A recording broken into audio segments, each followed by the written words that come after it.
Hi masters, అందరికీ నమస్కారము. మనము ధ్యాన మహాశాస్త్రం బుక్ నుంచి రోజు కొద్దిగా తెలుసుకుంటున్నాం కదా. ఈరోజు మరి కొద్దిగా తెలుసుకుందాం. ముందుగా బ్రహ్మర్షి పితామహ దంపతులకు నమస్సుమాంజలు.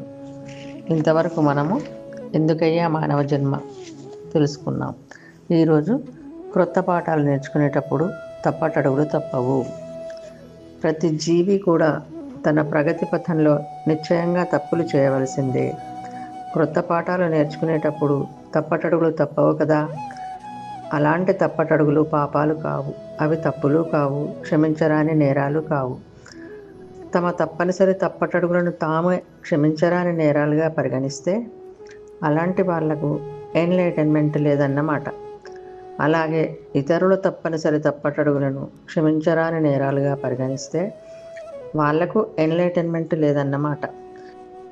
కనుక నేర్చుకునే వారి తప్పటడుగులను తప్పటడుగులుగానే స్వీకరించి వారి తప్పటడుగులను తప్పులుగా చూడకుండా అవి వారి వారి విద్యాభ్యాసాల్లో నేర్చుకోవడానికి చేసే చిన్ని చిన్ని లోపభూయిష్టమైన ప్రయత్నాలే అని వాటిని గుర్తిస్తూ ఆ విధంగా ఆ అవగాహనలోనే ఉండడమే ఎన్లైటెండ్ అంటే.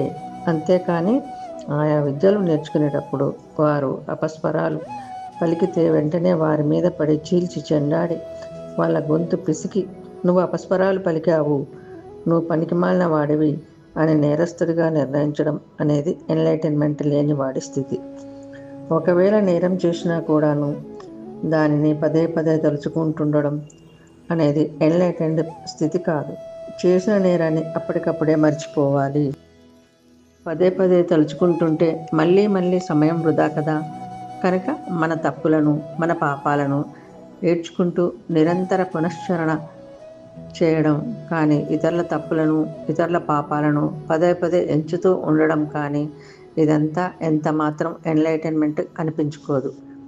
తగని పాపాలు చేసిన వాటికి తగిన రీతిలో వ్యవహరించి వాటిని వెంటనే మర్చిపోయి నూతన సృజనాత్మకమైన కార్యకలాపాల్లో కొత్తగా మునిగిపోవడం అనేది ఎన్లైటన్మెంట్ అంటే. అంతేకాని పదే పదే నేను పాపిని అనుకుంటూ ఉండడం కానీ, అదేవిధంగా పదే పదే నువ్వు పాపివి అని ఆజన్మాంతం ఇతరులను పీడించుకు తినడం అనేది కానీ ఏమాత్రం ఎన్లైటన్మెంట్ అనిపించుకోదు. తప్పు చేసిన వాళ్ళ దగ్గర వాళ్ళు ఏ విధంగా తప్పులు చేశారో పరీక్షించి ఆ తప్పులను మన జీవితాల్లో చేయకుండా నేర్చుకోగలగడం అనేదే ఎన్లైటన్మెంట్ అంటే. అలాగే ఉప్పు చేసిన వాళ్ళను పరీక్షించి వాళ్ళు ఏ విధంగా ఉప్పులు చేశారో తెలుసుకొని ఆ విధంగా మనం కూడా ఉప్పుగా ఉండగలగాలి అని నిర్ణయించుకోవడమే ఎన్లైటన్ అంటే. అంటే ఒక ఎన్లైటన్ మాస్టర్ అందరి దగ్గర నుంచి నేర్చుకోగలడు.